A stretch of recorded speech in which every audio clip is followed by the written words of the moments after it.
You probably know it better than anybody else. There is a ton of bad YouTube advice out there, and I've been really curious to find out what crazy things you've been told, so I decided to ask our community, and I ended up getting a ton of very interesting responses. Things like ask for subs in every video, get monetized in just 2 days, and use YouTube Shorts, which is historically very unpopular. But there was one response that popped up more than any others, and that was all about publishing consistency. With some YouTuber experts saying things like publish every day, others saying like twice a week, all the way up to once a month. This type of advice really bothers me. But before I start venting, let me know if you didn't see our community posts, what is the worst YouTube advice you have ever received or heard on YouTube? I'd be curious to know. Now let's be completely honest. If any of the advice out there around publishing consistency was actually good advice, there would be a whole lot more successful channels out there.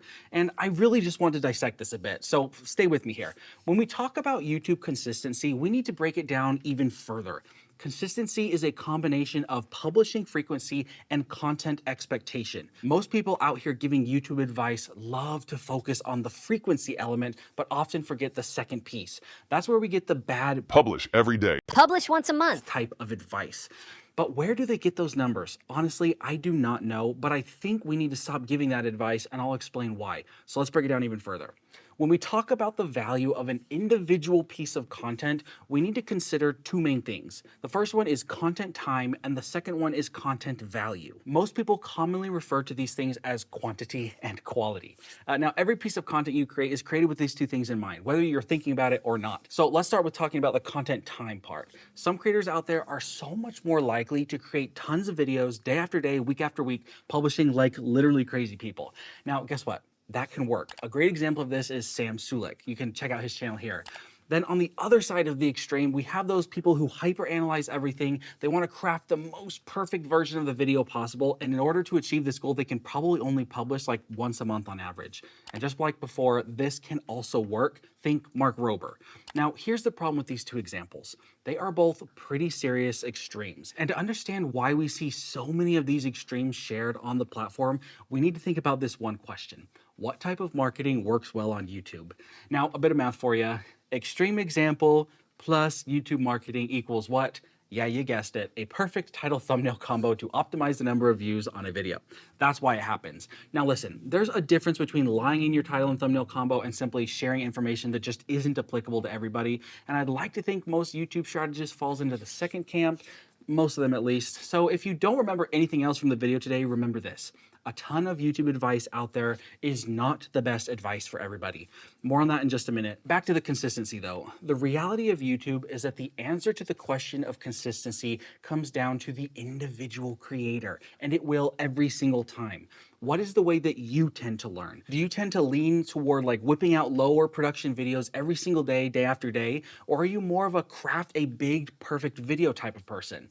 Once you determine where you lean naturally, you should test it. If you end up publishing every day for 3 months and just don't have any videos take off, then it's probably time to change your plans. Same thing goes for the big video people. If you put out 6 videos, really big videos, 6 months in a row, and you don't have at least one video with thousands of views, you need to change course. But you just wouldn't know unless you tried it, and that is the whole point.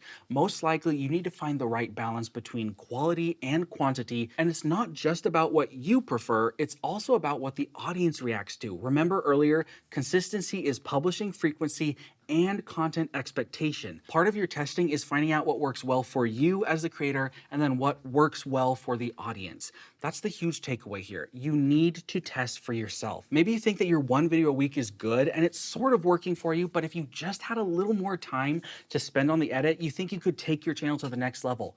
Just try it. Give it a couple months at every other week or a little bit less, and then just be willing to shake things up. A little extra unsolicited advice for you. If you're going to strictly follow the advice of a single YouTube educator, then strictly follow their methods and advice to a T to prove whether or not they are actually helpful for you. Test their methods and only their methods for a specific period of time.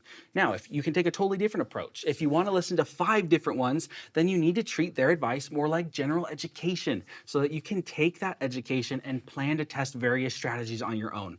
Both can work, but you have to treat them very differently. Otherwise, you'll most likely see 0 results across the board and end up really frustrated. Listen, I get it. It can be super frustrating to see all this conflicting advice out there and just wonder what's right for you. But the reality is there's not just one path to success.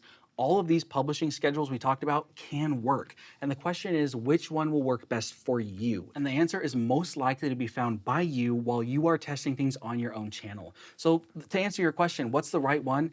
I don't know. For you, I really don't know what's the best publishing frequency for you, but you can find it out. Now, if you'd like to test out our new YouTube beginnings course for free, check out the link in our description. I think you're going to be pleasantly surprised. It's really, really helpful. And if you have any questions or concerns about your channel and your publishing frequency, drop them in the comments. I'd love to help you out. Thanks for watching. We'll see you, channel makers.